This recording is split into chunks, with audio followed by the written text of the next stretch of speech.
María Camila, tú eres especialista en medicina funcional. Yo creo que tú puedes aportar en medicina china, sabes de la afectación de las emociones en el cuerpo, sabes del tema espiritual, sabes de descodificación. Se pueden acumular por montones las cosas en las que tú eres un especialista. Va a ser muy interesante esta conversación porque estoy seguro de que cada intervención va a ser desde una perspectiva muy integral. Para nosotros es medicina, decirles al doctor, le recetan algo y ya, pare de contar. Entonces yo quisiera que tú me explicaras y nos explicaras en qué consiste la medicina funcional. Como dice uno de mis profesores de la Academia de Medicina Funcional, la medicina funcional no es más que buena medicina, es medicina bien hecha. Es una medicina que reconoce la complejidad del ser humano, porque nosotros no somos máquinas, nosotros somos una tecnología multidimensional que está atravesada por un cuerpo físico que además tiene otros cuerpos más allá del cuerpo físico que llaman los cuerpos sutiles, el cuerpo emocional, el cuerpo mental, el cuerpo energético, el cuerpo astral. Y entonces la medicina funcional se encarga de ampliar la visión y ver a ese ser humano en su multidimensionalidad. Y además de esto, uno se preguntaría, pero ¿por qué funcional? O sea, ¿por qué le llaman funcional? Y es que la medicina funcional se encarga de investigar por qué los órganos, los tejidos y los sistemas dejaron de cumplir su función. Porque cuando aparece la enfermedad es porque la función se ha perdido. Entonces, si hay una gastritis, ¿qué le está pasando al estómago para que deje de cumplir su función? ¿Y cuál es la función del estómago? Producir jugos gástricos, producir enzimas digestivas, producir moco para proteger ese epitelio. Y entonces cuando hay una gastritis se están perdiendo todas esas funciones, se dejan de producir jugos gástricos, se dejan de producir enzimas digestivas, se deja de producir moco. ¿Pero por qué? Y nosotros somos los investigadores del por qué, nos encanta. Y siempre cuando hay una condición de salud y tú llegas con una pregunta es ¿y por qué? No estás con estreñimiento, ¿y por qué? Vamos a ir viendo en tu historia de vida dónde están los porqués para que esa función esté alterada. Entonces lo último que hacemos en medicina funcional es mandar pastillitas, porque el modelo convencional de la medicina, del que yo salí, porque yo también salí de una escuela oficial de medicina, yo soy egresada de la Universidad del Quindío, y agradezco profundamente mi formación, a mis profesores, mi camino, porque trabajé más de 8 años en la medicina convencional, trabajé en un hospital, trabajé en unidad renal, trabajé en un centro cardiovascular, trabajé en una unidad de cuidado paliativo con adultos mayores, ayudé a morir a muchas personas, a acompañarlas en ese proceso de muerte, tuve que resucitar muchos pacientes con RCP, o sea, todo lo que hacemos en medicina convencional y que tiene su valor, porque siguen siendo muy necesarios los hospitales en el mundo. Si tú te rompes un hueso, no vas a ir donde un médico funcional a que te arregle el hueso, tienes que ir a un hospital, ¿cierto? Entonces la medicina convencional ha sido muy buena para ayudarte en los problemas agudos, una infección aguda, un accidente, una cirugía, algo que es agudo, pero la medicina convencional se queda corta en los procesos crónicos de salud, ¿sí? En los que lo que llamamos las enfermedades modificables por el estilo de vida. Ahí están las enfermedades cardiometabólicas, la hipertensión, la diabetes, las enfermedades autoinmunes, el cáncer, las enfermedades neurodegenerativas, las enfermedades mentales. Y ahí la pastillita no va a ser de pronto en una situación aguda. Por ejemplo, si estás con una condición mental y tienes un episodio psicótico agudo, probablemente el antipsicótico te ayuda en tu fase aguda, pero tú sacas a esa persona del episodio psicótico y queda un ser humano fragmentado, avergonzado. ¿Qué vas a hacer con la historia de esa persona de ahí en adelante? Ahí es donde entramos en juego los médicos funcionales. Para nosotros en medicina funcional hay una de las premisas de la medicina funcional que dice: yo no trato enfermedades, yo no trato etiquetas ni diagnósticos, yo trabajo con seres humanos, yo trato a seres humanos. Y a mí lo que me interesa es la historia de ese ser humano, porque yo puedo tener aquí al lado 2 personas con un diagnóstico de hipertensión arterial, pero con historias diferentes. Lo que llevó a una persona a la hipertensión arterial fue una historia diferente a lo que llevó a la otra, entonces no las voy a tratar igual. Entonces, desde este modelo es muy hermoso porque nosotros, una de las labores que tenemos los médicos funcionales como docentes, porque nosotros les enseñamos a nuestros pacientes. Yo creo que una de las cosas es que los médicos han perdido esa vocación de ser educadores, y en medicina funcional la educación es muy importante. Es primero que tú te empoderes de tu salud, que tú vuelvas a tu historia de vida. En medicina funcional no trabajamos con la historia clínica convencional, sino que trabajamos con un esquema que se llama la línea del tiempo. Entonces nosotros les enseñamos cómo empezar a llenar una línea del tiempo desde que estaba en el útero de la mamá, porque desde que tú estás en el útero de la mamá hay algo que se llama el proyecto sentido, y es que todos esos programas inconscientes que nos pasa a nuestro linaje empiezan por el estado de ánimo que tenía papá y mamá en el momento de la concepción, y sobre todo también los hábitos y estilos de vida que estaban alrededor de tu mamá en ese momento de la concepción, cómo estaba comiendo, si tenía hiperemesis, si estaba vomitando todo el tiempo, si estaba durmiendo bien, cómo era el entorno, si estaba feliz de quedar en embarazo de ti, o si todo lo contrario, no quería tenerte, si te intentó abortar. Todos esos se dejan improntas en el sistema nervioso, y tú puedes tener hoy un intento suicida 35, 40 años después porque tu mamá en algún momento de la concepción intentó abortarte, y el cuerpo lleva la cuenta. Tu cuerpo tiene todas las memorias de todo lo que has vivido, y en cualquier momento, ¡pum!, como la olla a presión cuando salta la tapa, en algún momento llega el cuerpo a mostrarte tu factura. Y si nos quedamos solamente con el momento actual y no vamos a revisar tu historia y a revisar sobre todo los pilares del estilo de vida, que son los que más se afectan en la salud, no vamos a darnos cuenta cuál es la causa raíz de la enfermedad, porque en medicina funcional les vamos hasta la raíz del asunto. Y yo siempre les digo, trabajamos profundamente en los factores modificables del estilo de vida, o en los 5 pilares del estilo de vida. El primero de ellos se llama nutrición e hidratación. No sabemos comer, no nos hidratamos adecuadamente. El segundo pilar del estilo de vida es el sueño reparador. A veces dormimos, pero a veces dormimos y no reparamos sueño. Son personas que dicen, yo me acosté a dormir y el otro día me levanté como si me hubiera caído un camión encima, cansado. Entonces, ¿qué está pasando con esas fases del sueño en esa persona? Y sabemos que las enfermedades neurodegenerativas, la principal causa es la deprivación crónica del sueño, la disrupción circadiana. Entonces, yo tengo que intervenir y profundizar no solamente en cómo está durmiendo la persona ahora, sino cómo durmió en toda esa línea del tiempo, inclusive desde que era niño. Tercer pilar del estilo de vida, salud digestiva. Lo decía el papá de la medicina, Hipócrates, todas las enfermedades empiezan en un intestino enfermo. Así que si tú tienes un estreñimiento crónico, es el principal obstáculo a tener una buena salud. Entonces siempre trabajamos en la salud digestiva de nuestros pacientes, que evacúen todos los días, que no tengan infecciones crónicas. Parásitos es uno de ellos. Hay personas que llevan desde su niñez que no los desparasitan, y uno debería desparasitarse por lo menos una vez al año. Cuarto pilar del estilo de vida, movimiento consciente e intuitivo. Nos hemos desconectado del movimiento natural. Nosotros venimos de unos ancestros que eran nómadas, que trepaban árboles, que iban de un país al otro, de los gitanos y de todos estos ancestros que no se quedaban quietos, y nos vinimos a vivir a una ciudad y nos volvimos sedentarios. El cuerpo necesita el movimiento, y el sedentarismo es uno de los grandes factores de riesgo cardiovascular. Entonces, enseñamos también a conectarnos con un movimiento que sea placentero, que te guste, porque muchas veces hay personas que dicen, no hago ejercicio porque no me gustan los gimnasios. No tienes que ir a un gimnasio, tienes que volver a conectarte con el movimiento natural de tu cuerpo y con algo que te apasione, y después de eso, que ya te guste ese movimiento que estás haciendo, ya podemos empezar a hacer una prescripción específica del ejercicio, que es esa mezcla de ejercicio de resistencia o ejercicio aeróbico con ejercicio de fuerza, que son los que más trabajan el tema de ganar masa muscular, porque la masa muscular es el pasaporte para llegar a los 100 años. Entonces, en medicina funcional les enseñamos mucho a cuidar su masa muscular. Y el último pilar del estilo de vida, no menos importante, que trabajamos en medicina funcional y en el que les queda la mayor tarea a los pacientes e inclusive a nosotros como médicos, porque nosotros somos nuestro principal paciente, yo soy mi principal paciente, es la regulación emocional y la práctica espiritual.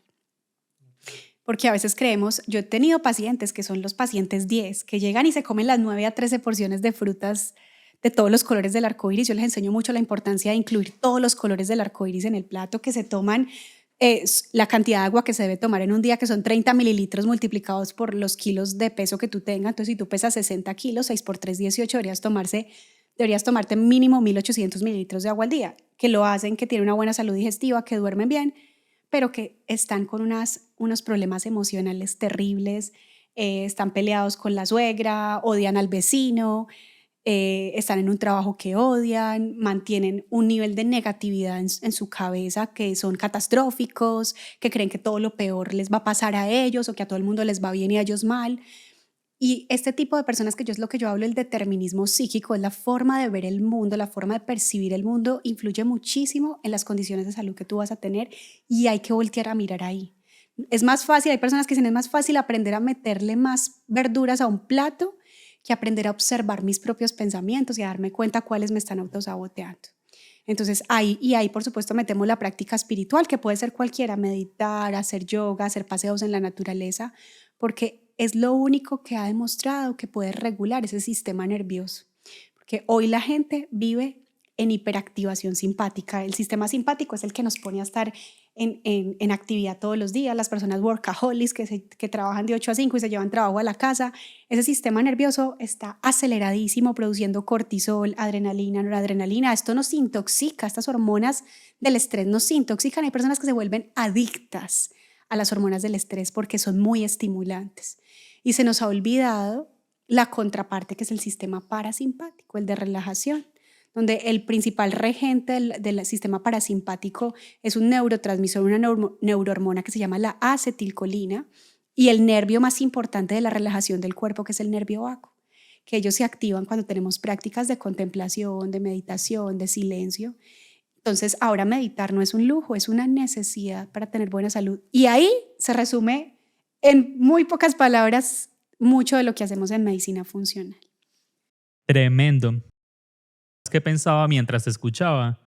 Yo creo que el ejercicio también de la medicina funcional, al ser tan, digamos, investigativa, se vuelve, se vuelve muy difícil de llevar a cabo, porque cada persona se convierte en un ejercicio de entrar y conocerlo y escudriñar y comprenderlo. ¿Tú cómo llegaste a eso?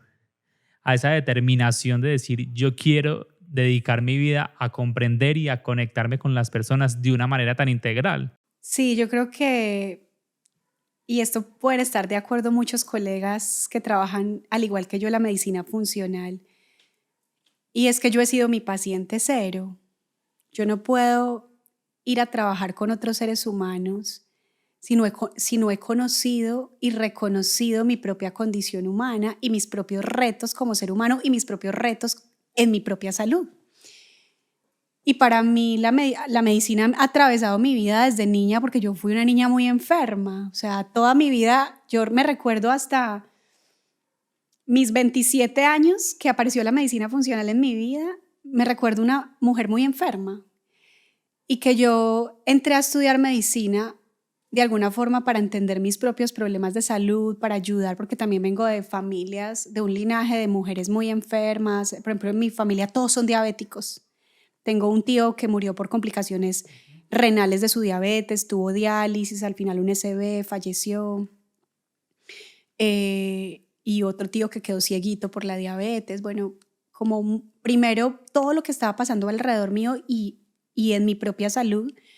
Mi mamá me decía que cuando yo nací yo era la niña más inmamable que existía en la casa, porque yo lloraba desde que me levantaba hasta que me dormía. Decían, esta niña no se calla. Yo tenía cólicos del lactante y yo lloraba, tenía una intolerancia severa a la leche, hasta la propia leche materna. Tuve estreñimiento desde bebé. O sea, mi sistema digestivo estaba colapsado desde niño. Eso que mi mamá me dio leche materna.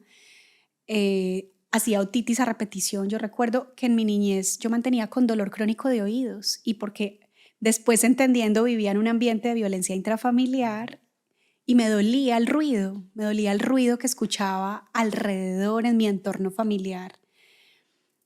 Y luego, creciendo, esos problemas no se fueron. Yo me recuerdo ser una adolescente con gastritis, con colon irritable, Entro a la universidad, malos hábitos, porque un estudiante de medicina no es el que tenga los mejores hábitos. Comía lo que había al almuerzo, empanadas, pan, a veces ni almorzaba, luego turnos en la noche y cualquier cosa de tienda, comía uno, no dormía bien. Y cada que venía un parcial en la universidad tenía mis ataques de gastritis, de colon irritable, de migraña, que me tumbaban 2 o 3 días, terminaba en un servicio de urgencias con una crisis de gastroenteritis aguda.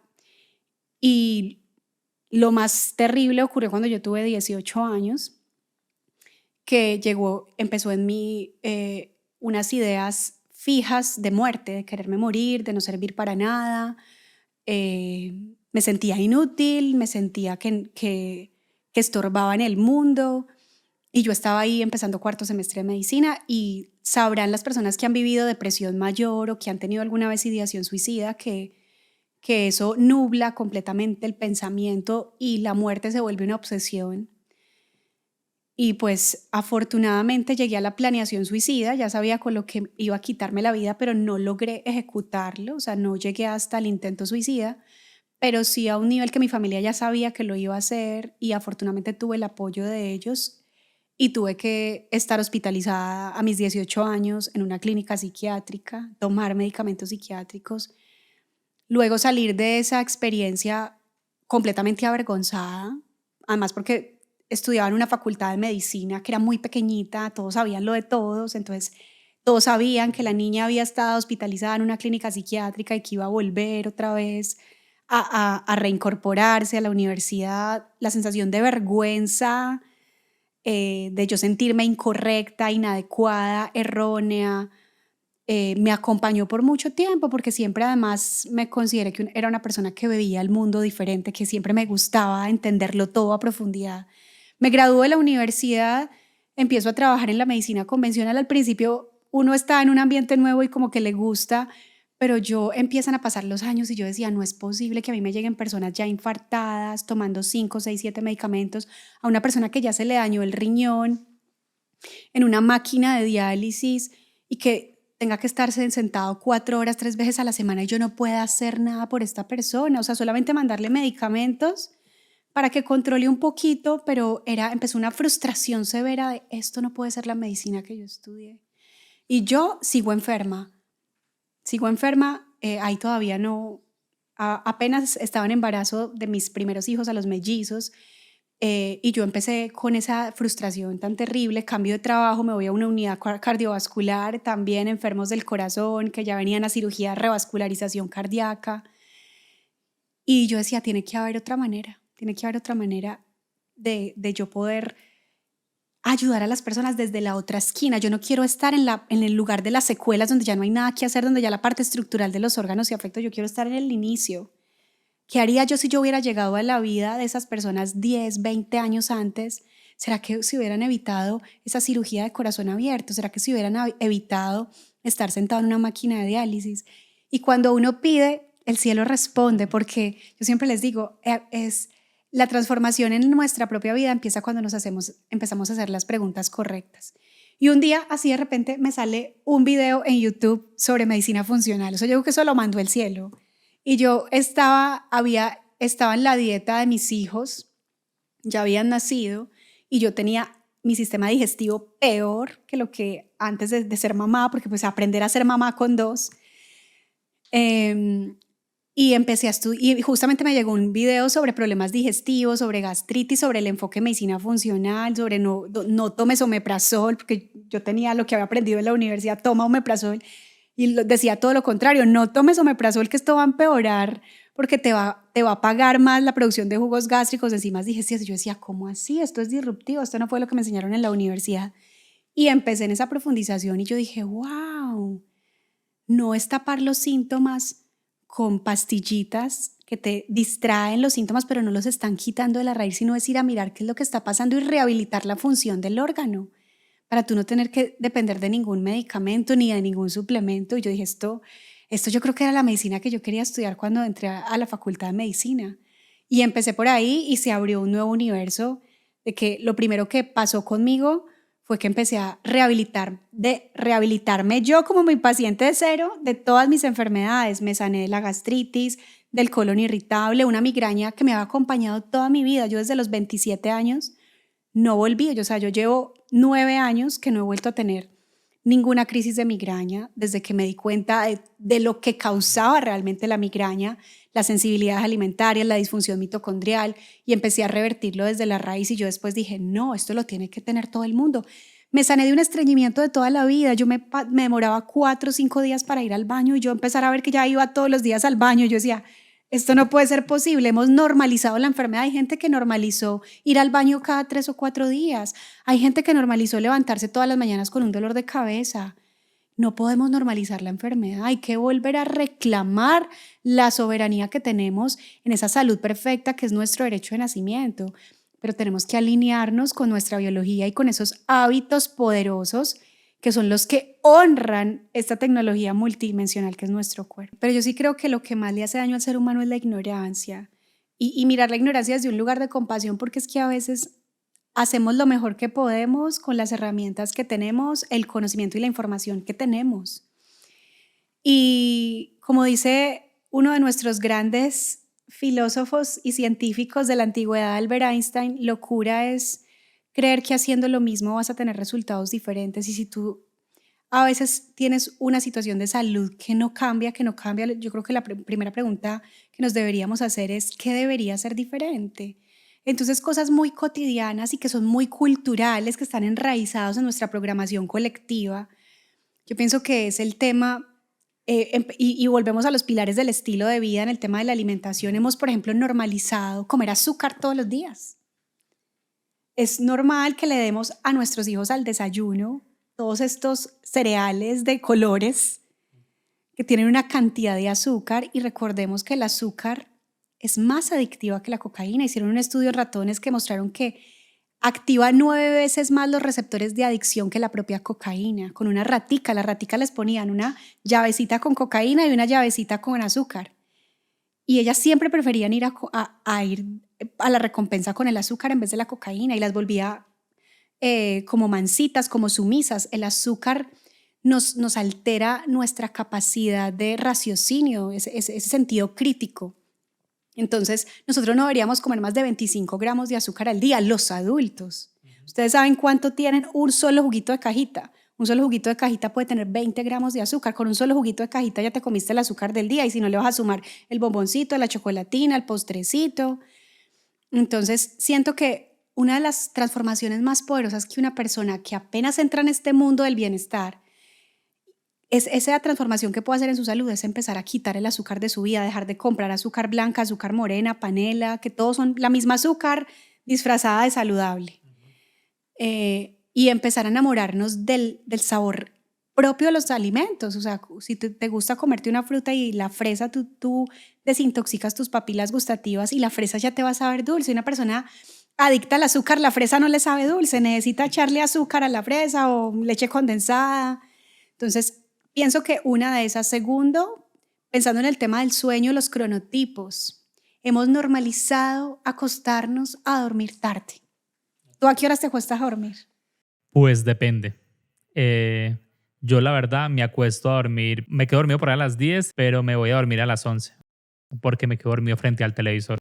Bueno, eso es otra útil. Dejamos las pantallas prendidas para acostarnos a dormir. Tenemos mucho que aprender con el tema de la higiene del sueño, pero sí que hay personas, hay 2 tipos de cronotipos. Está el cronotipo búho y está el cronotipo alondra. Hay personas que son beneficiadas por la naturaleza, que naturalmente les da sueño temprano y no son capaces de trasnochar. Yo soy una de ellas. O sea, yo no puedo. Yo a las 9 de la noche ya no soy persona. Pero hay personas que dicen, no, es que yo soy solo productivo de noche. Yo me levanto a las 9, 10 de la mañana y mi momento productivo es después de las 8 de la noche, me siento en ese computador. Las personas cronotipo búho, que dicen que su momento más lúcido y creativo es en la noche, son las personas que más riesgo cardiovascular tienen y más riesgo de enfermedades neurodegenerativas tienen. Entonces yo les digo a los cronotipos búhos trasnochadores que empiecen a generar rutinas para gradualmente irse a dormir más temprano. Todos deberíamos estar durmiendo máximo a las 10 de la noche, máximo, siguiendo los ritmos cronobiológicos de la melatonina y la vitamina D, que son esas 2 hormonas, la del sol y la del sueño. Y a veces cuando tú llevas 10 años acostándote a dormir a medianoche, no va a ser tan fácil de un momento a otro acostarte a dormir a las 10 de la noche. Eso es, hay una alteración de ritmo circadiano y nos toca hacer algún tratamiento para correr ese reloj biológico. A veces toca dar dosis bajitas de melatonina para enseñarle al cuerpo que se duerma más temprano. Entonces, en este tema del sueño es muy importante, y las pantallas, porque hay gente que se acuesta a las 10 de la noche, pero tiene la pantalla azul del televisor o siguen viendo el WhatsApp. Todos deberíamos apagar las pantallas azules después de las 8:30 de la noche. Y después de esa hora, si voy a estar despierto, poner una luz de vela y ponerme a leer a luz de vela. Y si tengo que utilizar pantallas, hay unas gafitas color ámbar que se ponen para evitar que la luz azul penetra en la retina, porque esta luz azul de las pantallas penetra en la retina y bloquea la producción de melatonina, que es la hormona del sueño. Si se bloquea la melatonina, se bloquea la hormona de crecimiento, se alteran la desintoxicación del cortisol, de las hormonas sexuales, y todo se desordena en tu parte hormonal. Entonces, son cositas que uno dice, ay, yo no sabía. Ahora entonces entiendo que le voy a poner mi foco y voy a empezarme a dormir más temprano. Hay gente que no sabe, ha normalizado ir al baño cada 3 días. Es como, no, tú deberías, el tránsito intestinal normal es de 16 a 24 horas. Tú no deberías pasar más de 24 horas sin ir a evacuar. Imagínate esa materia fecal acumulada en tu intestino. ¿Qué empieza a hacer? Se empieza a reabsorber, empieza a llenarse de toxinas todo tu sistema circulatorio, porque él tiene que buscar otra salida. Si no la estoy sacando por el intestino, se me va a meter al sistema circulatorio, se me va a ir al hígado, al cerebro, a la piel. Las personas con estreñimiento crónico empiezan a tener brotes en la piel porque intentan salir las toxinas por la piel, empiezan a tener neblina mental, dolores de cabeza crónicos. Esos son puros síntomas de toxicidad, dolores musculares, dolores articulares. Y el tema emocional, que ese sí también para 1000 podcasts más. Somos unos analfabetas emocionales, le tenemos muchísimo miedo a sentir, creemos que las emociones nos van a hacer daño, entonces nos hemos vuelto unos expertos en evadir las emociones, y más que en evadir las emociones, en distraer las emociones. Entonces tenemos toda una industria del entretenimiento. No quieres sentir, te tengo Netflix. No quieres sentir, te tengo esta lista para que vayas de compras con tus amigos. No quieres sentir, te tengo todo un menú para que vayas a comer y te pongas a comer muchos ultraprocesados y se te olviden tus emociones.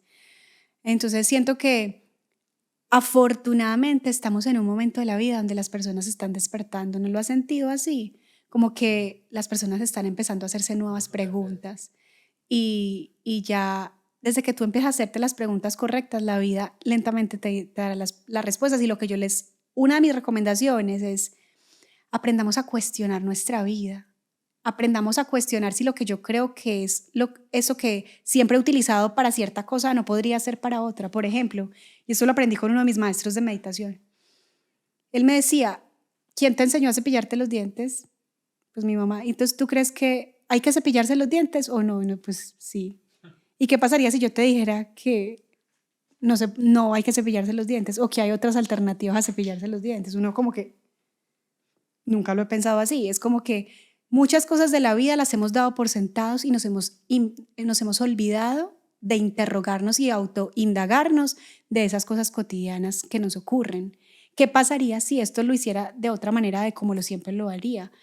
Y yo siempre en la facilitación del perdón, que esto también lo trabajo junto con medicina funcional, yo siempre les enseño mucho a qué pasaría si esta situación que estoy viendo con miedo la veo con amor. ¿Qué pasaría si a esta persona que la estoy viendo con rechazo la veo con amor? ¿O qué pasaría si en esta situación, en vez de yo intentar tener la razón, más bien elijo tener paz? Y esto es mucho también de la reprogramación de creencias, pero también es, si estás comiendo azúcar todos los días, ¿qué pasaría si hoy no como azúcar? Voy a ir con curiosidad a hacerlo diferente porque vengo haciéndolo igual y no estoy teniendo otro resultado. ¿Qué pasaría si hoy tomo otra ruta diferente para el trabajo? Siempre me voy por la misma. ¿Qué pasaría si hoy intento perderme y me voy por otra ruta? ¿Qué pasaría si?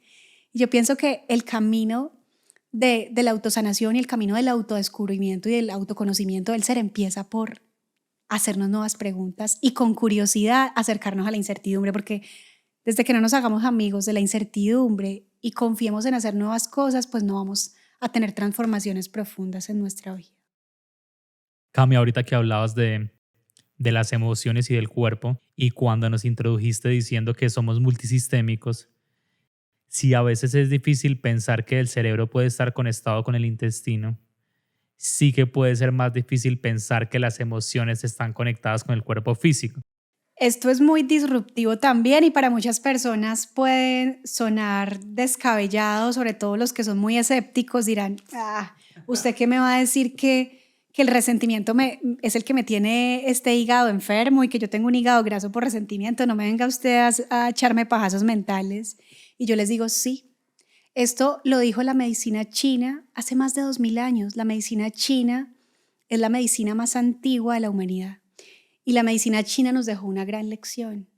Y de hecho, las letras chinas siempre evocan emociones, vínculos e interacciones en la propia raíz de cada letra, y en los puntos de acupuntura, cada punto de acupuntura tiene un tema emocional en lo profundo. ¿Y qué dicen en medicina china? Estos médicos ancestrales dicen, una toxina física, pongamos un ejemplo, un pesticida, un glifosato, que es el pesticida de moda en el que le está haciendo mucho daño a nuestros cultivos y a nuestra salud. El glifosato puede hacerte el mismo daño que odiar a tu suegra. Y tú dices, oh no, por Dios, yo puedo ir a comprar alimentos orgánicos, pero no me pidas que ame a mi suegra. Entonces, esto de verdad nos pone en un momento de responsabilidad con nuestras emociones y de decir, oh my God, claro, porque estas personas que sobre todo han tenido síntomas por muchos años, y a mí me llegan pacientes que llevan con un síntoma, llevan con estreñimiento 3 años, con una migraña 5 años, o con una enfermedad autoinmune que no mejora 3, 4, 5 años, y ya lo han hecho todo médicamente posible. O sea, como te he dicho, ya han cambiado la alimentación, ya comen orgánico, ya duermen temprano, ya toman agua y siguen con los mismos marcadores inflamatorios. Y yo les he contado la historia de una paciente que tenía una artritis severa que para mí fue muy, muy sorprendente verlo en laboratorio. O sea, confirmar la hipótesis que nos habían dicho los chinos, que ella ya era una paciente súper juiciosa y con medicina funcional ella tenía un marcador de inflamación que se llama la PCR. La PCR debe ser normal hasta 1 y ella la tenía en 100. ¿Tú te imaginas el nivel de inflamación? Esto pasa en enfermedades autoinmunes con marcadores de inflamación muy altos. Con medicina funcional, con dietas de eliminación, con ya una dieta muy antiinflamatoria y suplementos, habíamos logrado bajar esa PCR a 50, pero no bajaba de ahí, seguía siendo 50, muy alta. Y yo decía, hay algo guardado por allá que ya no me ha contado, y normalmente uno en las consultas se demora en tener confianza en que ellos cuenten cosas más profundas. Hay pacientes que sí llegan y son libro abierto desde el principio, pero hay otros que les cuesta mucho hablar de su parte profunda. Y llega y dice esta mujer, no, lo que pasa es que tengo un tema de un resentimiento. Yo hice algo hace mucho tiempo, le hice algo a alguien y yo me sigo culpando y me odio por eso. Me odio por eso, porque tengo mucha culpa, perdí un vínculo muy importante en mi vida y sé que fue mi culpa y no me he podido perdonar. Y yo dije, bueno. Entonces por aquí hay mucho trabajo por hacer y vamos a empezar a hacerlo, porque la culpa es una forma de autoodio, es una forma de autorresentimiento. La culpa sí que enferma el hígado. Las dos formas del resentimiento, hacia el otro y hacia sí mismo. Empezamos un proceso de perdón. Yo les enseño unas frases poderosas para cuando una parte de ti todavía quisiera cambiar el pasado, y a todos nos pasa que tenemos una parte de nuestra historia que todavía quisiéramos cambiar, pero no se puede. Y una de las frases poderosas del perdón que yo les enseño es, no pudo ser de otra manera, ni podrá ser de otra manera, ni estará siendo de otra manera, ni es de otra manera, sino como es. Más otros ejercicios que hacemos en el tema del perdón, de volver a reconocerse como una persona digna, amorosa, amable, adorable, que no está errónea, que no está mal hecha, que está rota, que tiene el mismo merecimiento de amor que otro ser humano, que todo hace parte de un propósito de amor. Y hicimos, un mes después de esos ejercicios, volvimos a hacer niveles del PSR y había bajado a 10. Y yo decía, wow, aquí no hicimos nada diferente, no pusimos un suplemento nuevo, nada. Empezamos a hacer puro reprogramación de creencias, autoperdón, autosanación, que esa mujer se volviera a enamorar de ella, que volviera a recuperar esa energía de vuelta, porque su energía seguía viviendo en el pasado. Cuando tú no has perdonado, una parte de ti sigue viviendo en el pasado. Se había perdido de su presente, de amarse, de cuidarse. Y entonces ahí nos damos cuenta, wow, lo poderoso que es estos procesos de reprogramación para sanar, y ahí nos damos cuenta, sí, el resentimiento te puede enfermar. Seguimos con los órganos. Ira y resentimiento en el hígado. Miedo enferma el riñón.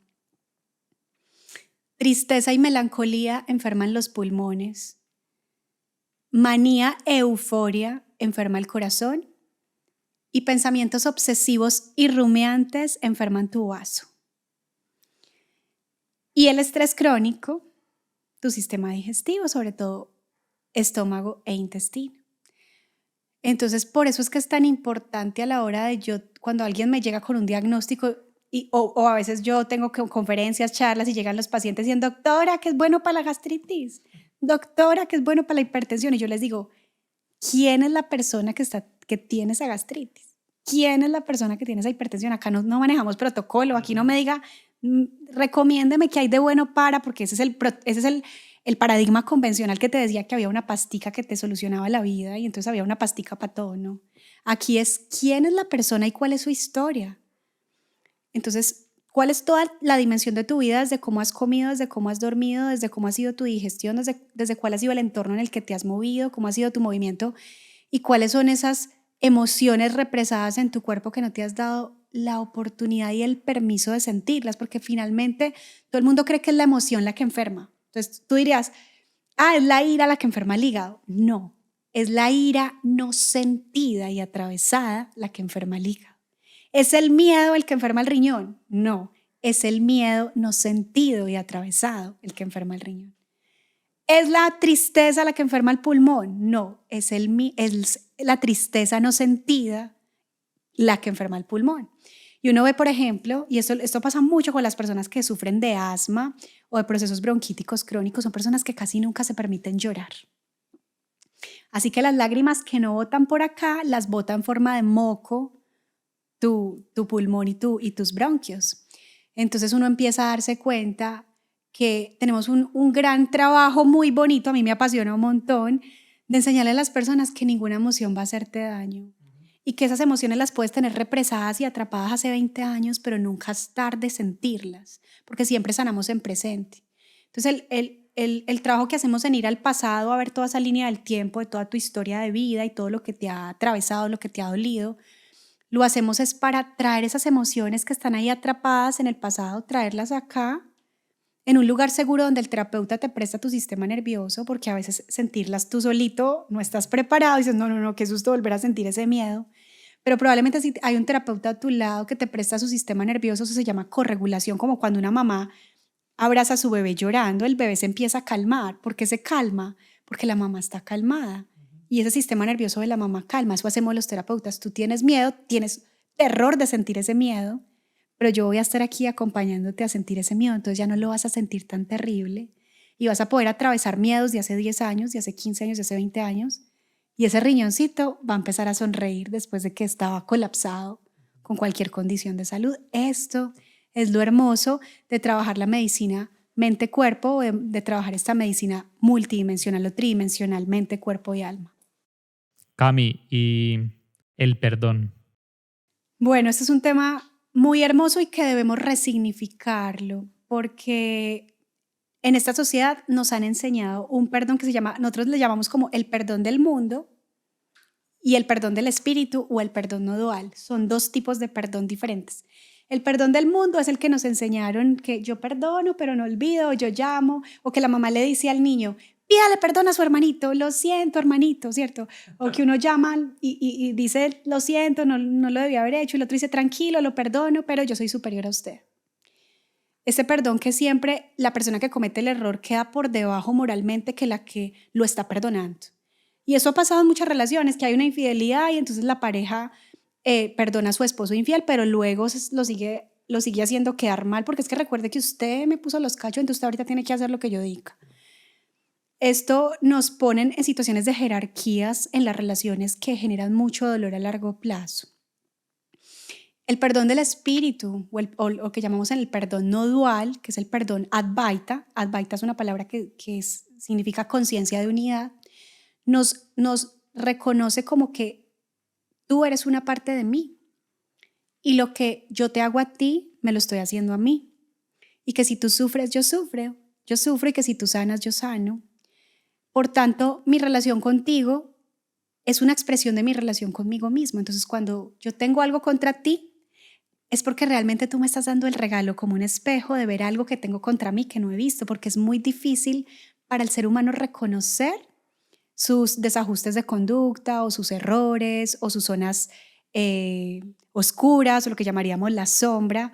Y la sombra nos da el regalo, el vínculo con un otro, que veamos cosas de nosotros que están escondidas, pero la forma de verlos es vérselas al otro, decir es que es el otro, pero el otro me está diciendo es algo en ti que tú no has visto. Entonces el perdón no dual nos da la oportunidad de que cuando alguien me hace algo que me toca un botón, cuando alguien me toca una herida, un punto vulnerable emocional, porque nadie sabe dónde tiene el otro sus heridas, tú puedes estar hablando conmigo y no tienes ni idea que yo tengo un punto vulnerable y me tocaste.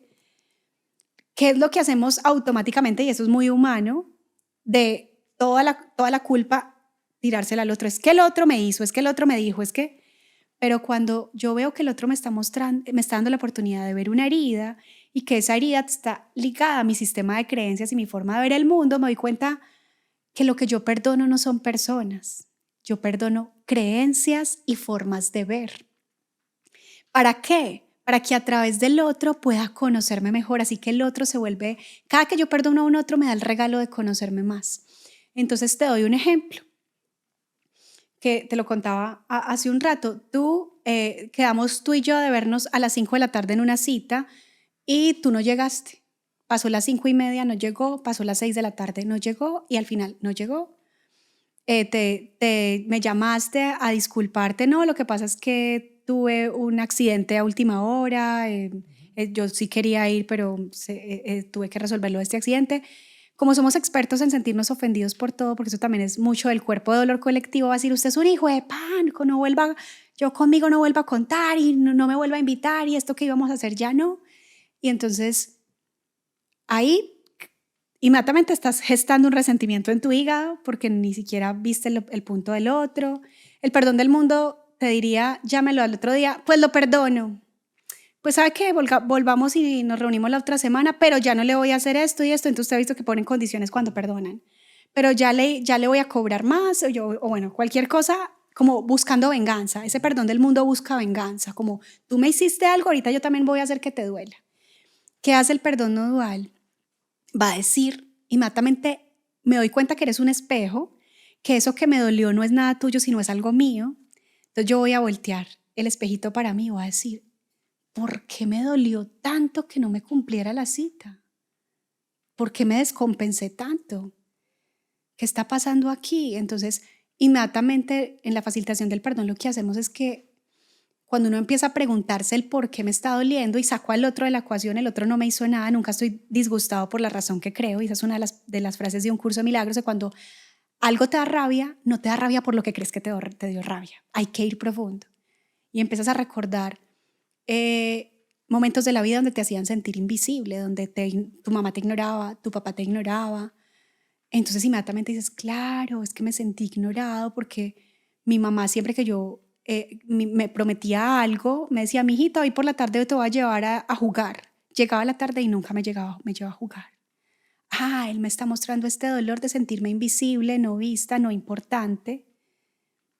Entonces, ¿qué debo atender? Este dolor de esta niña que me está diciendo, mírame, atiéndeme, no me tiene que atender él. ¿Quién me tiene que atender? Yo. El perdón enseña mucho el automaternaje o el autopaternaje, que es eso que yo le estaba exigiendo a los adultos, porque mis relaciones adultas son un reflejo de mis relaciones infantiles, sobre todo con mis principales cuidadores, que fueron papá y mamá, o quienes estuvieron a cargo de mi crianza. Entonces yo digo, bueno, tengo una herida de invisibilidad, tengo una herida de no sentirme importante, vista entonces ahora voy a quedarme acá y me voy a dar el regalo de verme y de atenderme. Y cuando tú haces eso la magia ocurre. Llega un punto en que vuelves a ver a esa persona que querías estrangular y ya la ves a ella y ya la ves neutra, porque te das cuenta que no era ella te estaba mostrando una herida, un sistema de creencias antiguo que te tenían dolor. Y entonces vamos liberando a todas nuestras relaciones de todas nuestras expectativas y se van volviendo relaciones muy livianas. Y cuando alguien te toca un botón, ya no lo acusas, ya es como, gracias porque me tocaste un botón, yo misma no me lo puedo ver, me lo estás tocando, entonces me voy a hacer mi proceso de perdón. Tú me diste el regalo de ir a verme. Y eso se vuelve una práctica permanente. Yo siempre digo que nos llamamos los perdonadores, somos muchos que estamos formados en la Escuela del Perdón de Jorge Lomar, que es una escuela española, y todo es con la filosofía de un curso de milagros. Tenemos como amigos que somos de la misma escuela del perdón, y nos decimos los perdonadores. Siempre es como entre nosotros cuando algo nos toca y decimos, espérame un momentico, voy a ir a perdonar, y nos vamos y cada uno se va a su espacio privado a darse cuenta que el otro no tiene que hacer nada. Es más, no tienes que llamarlo, no tienes que hacer, porque es que no es el otro. Y lo lindo es eso, que puedes hacer procesos de perdón hasta con personas que ya no están en tu vida, personas que se fueron a otro país y no volviste a saber de ellas, o una persona que ya se murió, porque hay gente que dice, no, es que yo me quedé bravo con mi papá y mi papá se murió y siento que no, que faltó perdonarnos. Y hay gente que cree que necesita tener a la persona enfrente para hacer un perdón y una liberación interior. No, necesitas cerrar los ojos, traer esa imagen, preguntar realmente qué es lo que te está doliendo de eso, ir adentro, revisar tu historia de vida, y esto el cuerpo te lo va mostrando, y reconocer, ya sé dónde está la herida, voy a llevar amor ahí. Porque el proceso de perdón es llevar amor a donde estaba la herida, y te lo das a ti mismo, nadie viene a dártelo a ti. Y ahí ocurre la magia, te liberas. Y esto es la medicina más poderosa que yo he encontrado, no he encontrado otra. El perdón no dual. ¿Cómo lograste identificar el don de tu trauma y sanarte? Bueno, primero decirte que la sanación no es una meta. Ojalá uno dijera, ay, ya llegué, ya me sané, ya aquí tienen una Camila sanada. Ojalá fuera así. La sanación es un camino, es como que tú ya te matriculaste en este camino, ya estás aquí, ya no te puedes salir de este camino, es como hace parte de ti. Es como cuando tú ves algo, ya no puedes taparte los ojos y decir, no, ya no puedo, yo cuando veo no puedo desver, no hay forma.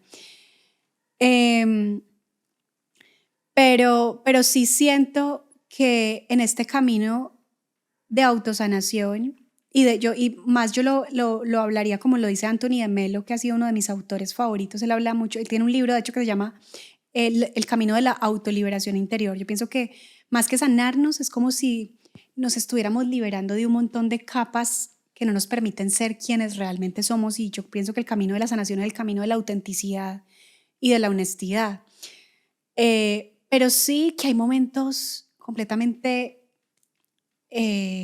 significativos en la historia de vida de cada ser humano que han hecho que demos saltos cuánticos hacia lugares donde sentimos que ya esas alas que estaban rotas ya están reparadas y ya están listas para volar, aunque el vuelo no sea perfecto, aunque vuelvas y te caigas, y siempre vamos a tener en esta experiencia humana retos que nos van a seguir llevando hacia esos límites de nuestra resiliencia. Pero sí sé que hay momentos claros, por lo menos en mi propia vida, que yo siento que fue como un volver a nacer. Y esto lo hablaba hace poco con una amiga que me decía, ahorita tanto que hablan en el budismo de la reencarnación, pero yo siento que es como si en esta propia vida ya hubiéramos tenido muchos nacimientos y muertes, como que ya no hubiera necesidad de reencarnar. Por lo menos yo he sentido que en mis 36 años de vida he vivido como si hubiera vivido 20 vidas en estos 36 años. Y la primera muerte sin duda fue a mis 18 años, cuando pensé suicidarme, cuando planeé mi suicidio, cuando sentí que moría. Y siento que en esos momentos lo que ha muerto para mí ha sido esa rigidez mental, esa estructura rígida del ego que me tenía queriendo agradar, encajar en ciertos lugares, y que no me permitía ser yo. Ahí, a mis 18 años, siento que fue lo primero. Y lo otro fue que tuve un matrimonio de más de 9 años donde hubo episodios de violencia intrafamiliar. Yo nací en un ambiente, crecí en un ambiente de violencia intrafamiliar, y yo cuando decía, si alguna vez tengo hijos, no quiero que vivan lo que yo viví. Y uno quisiera tantas cosas, pero la vida quiere otras y resulta que volví a repetir lo mismo. Mis hijos lastimosamente tuvieron que crecer sus primeros años en un ambiente de violencia intrafamiliar como yo lo hice. Y siento que en ese lugar de dolor, que me sentía atrapada, que sentía que no podía salir. Primero me sentía atrapada por mis propias creencias, porque decía, no, yo como una mujer va a ser soltera, una mujer divorciada, ¿yo qué le voy a decir al mundo que yo soy una mujer divorciada con 3 hijos? Yo no voy a poder sacar a mis hijos adelante yo sola. Todo el mundo dijo, en mi familia todo el mundo ha dicho que hasta que la muerte los separe. Mis papás van a cumplir 50 años viviendo juntos, nunca se la han llevado bien, pero hasta que la muerte los separe. En mi mente yo había dicho, no, yo voy a intentar aguantar en este matrimonio por lo menos hasta que mis hijos entren a la universidad. Entonces estaba atrapada en mi propio sistema de creencias. Y una parte de mí me decía, tiene que haber otra manera. Eso siempre ha estado dentro de mí. Yo creo que esa vocecita de la intuición que todos tenemos, yo siento que nunca se apagó y había una parte de mí que me decía, esta no es la vida que yo me merezco. ¿Qué tengo que hacer? ¿Qué herramientas tengo que adquirir? Y eso se lo he enseñado mucho a las mujeres que son supervivientes de abuso emocional, que también han vivido matrimonios de violencia. Que una parte de mí empecé a estudiar y yo dije, ¿qué tengo que hacer para salir de acá? Y eso se lo aprendí a una psicóloga, las 3 E. Ser independiente económicamente, ser independiente emocionalmente y ser independiente espiritualmente. Y yo decía, necesito aprender a generar recursos yo sola, porque si no, esta persona en este momento no me va a apoyar económicamente y no me va a dejar ir de este matrimonio. Y muchas mujeres no salen porque dependen económicamente de su pareja. Yo dije, que esa no sea un obstáculo, que si yo tengo que mantener sola a mis hijos, lo haga. ¿Qué herramientas emocionales y qué recursos emocionales tengo que aprender para irme y no volver? Porque yo me intenté separar de ese matrimonio 3 veces y volvía, porque sentía que emocionalmente no podía sostener. Entonces, ¿qué recursos tengo que aprender para poderme sostener con mí misma? Tengo que conseguir una tribu de amigos, conseguir una red de terapeutas que me apoyen, y qué herramientas espirituales me pueden acompañar, la meditación, la contemplación, para cuando me sienta en miedo, en colapso, pueda volver a regularme y poder estar con mis hijos. Y ahí mismo, dentro de ese caos que estaba viviendo, empecé como mi paciente cero a entrenarme en estas herramientas hasta que un día naturalmente llegó la fuerza, llegó el poder y pude dar ese salto cuántico de salir de ese matrimonio, de divorciarme, de empezar una nueva vida, de confiar más en mí, de tener más libertad. Pero eso no lo hubiera logrado si no hubiera tenido la dificultad de un matrimonio de violencia, si no hubiera sido atravesada completamente por el trauma, si no hubiera sentido que mi sistema nervioso iba a colapsar. Y yo pienso que en esos momentos donde uno llega a un nivel de dolor emocional tan grande, es como que esto expande tu contenedor energético y tumba tu ego. Tú inevitablemente te rindes y te vuelves una persona humilde, porque el ego, y como lo dice otro de mis maestros, el principal obstáculo para el crecimiento personal es la soberbia. Es tú creer que lo puedes solo, es creer que no necesitas de nadie para lograrlo, y te quedas en el mismo círculo vicioso. Cuando yo pude llamar a mi mejor amiga y decirle, ayúdame, porque yo no voy a poder sola, mi mejor amiga me dijo, hermanita, no estás sola. Me pude rodear de una tribu, pude buscar un maestro espiritual, pude buscar terapeutas que me acompañaran. Dejé de ser esa mujer que quería hacerlo todo sola, autosuficiente, y empecé a ver las cosas de otra manera. Esos dones del trauma llevaron a que diera un salto cuántico y que ahorita, después de 3 años de estar divorciada, ahora tengo una nueva pareja, vivo en una nueva ciudad, ha prosperado mi vida en el mundo emocional, en el mundo económico, mi emprendimiento, la relación con mis hijos, porque mis hijos también han florecido, porque ellos también fueron atravesados por el trauma. E inclusive ahora la relación con el papá de mis hijos se ha restaurado, siendo papás separados, porque él también tuvo que vivir su noche oscura del alma, y ahorita por fin, después de 3 años divorciados, nos la llevamos súper bien y podemos tener una custodia compartida. Mis hijos están un tiempo conmigo, otros días con él, porque vivimos en ciudades diferentes. Y esto ha traído sanidad tanto para él, para su familia y para la mía, donde los dos nos hubiéramos quedado ahí en la zona de confort, probablemente seguiríamos en la misma guerra sin fin y no hubiéramos crecido tanto, porque yo pienso que una de las cosas más bonitas que nos da el trauma es rendirnos, confiar en una fuerza mayor, buscar ayuda y saltar al vacío. Yo pienso que esas 4, en todas las personas que han vivido momentos traumáticos, pueden decir, ese día que me llené de esto, pedí ayuda y salté al vacío y confié en una fuerza mayor, me di cuenta que la vida tenía algo mejor para mí. Eso es casi como una promesa. Las personas estamos acostumbrados a acudir a un médico para que nos sanen y esa es una responsabilidad que solo nos corresponde a cada uno. Entonces, muchísimas gracias por mostrarnos con el ejemplo la forma en que nos tenemos que sanar. Ay, a ti, Dani, muchas gracias, a todo el equipo por esta invitación tan hermosa. De verdad que me siento como en casa. Muy rico seguir aprendiendo juntos, colaborando juntos y espérense que Así va a ser. vendrán nuevas sorpresas. Se vienen cosas lindas. Muchas gracias. Corte. Ya, Muy ya. bueno. Ya están allá haciendo, ¿cuándo? Mamá, ¿cuándo? ¿Este ya, hojita? ¿Le apretó este? Sí.